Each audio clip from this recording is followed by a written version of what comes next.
fa eo amin'izay baolina kitra izay ihany dia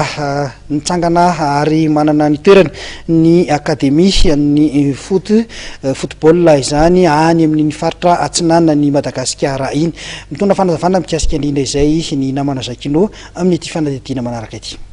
Projet io zany za zany namolavola ny projet io dia niresako tamin'ny Osama zany olona niara-niasa tamiko depuis tany en France pendant 7 à 10 ans zay niara-niasa tanatin'ny club maromaro zay angamba dia même idada le amin'ny équipe nationale atsika zao izay 6 mihitsy nandeha taty tamin'ny 2004 nahita ny dada io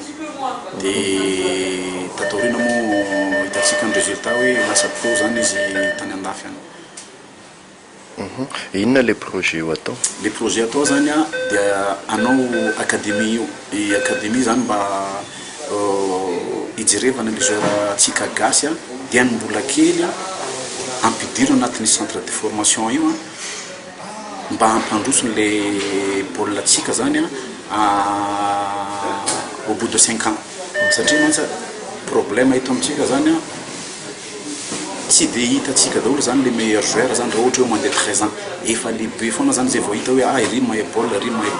aloha mihitsy ny resiny même olona tsy mahay baolina mihitsy ary tonga dia resiny anaty centre de formation dia ampianarinao zany izy zay zany le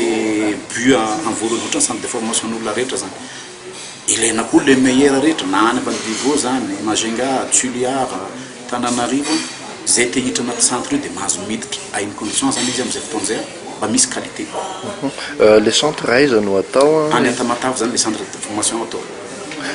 Isokatra ho an'ny zaza malagasy rehetra ve sa? Isokatra ho an'ny zaza malagasy rehetra izy fa tsy hoe zanaky Tamatave rehetra. Nyresahan'ny Osamata ohatra ny misy hoe projet hafa ho an'ny sokajy zokiny hoe fanatsarana amin'ny baolina malagasy aiza hoe za mahakasika an'izay? Il projet zany resahana par téléphone depuis izy tany en France dia izy moa niteny hoe aloha mihitsy izy se déplace andeha na Madagasikara iresahantsika soamantsara izy izy raha ohatra ka mety aminareo dia nazavainy tamiko le izy hoe maninona moa izy raha ohatra zay président fédération lany io à partir de mois de mars mba ho iproposena le projet nay ozy izy dia inona moa le projet dia hoe mba anaovana Clairefontaine malagasy zany dia hoe mba misy nrehetrarehetra zany amin'izay fotoana zay chaque fois équipe nationale gasy zany misy regroupé io tsy mifidy hoe tsy hoe équipe nationale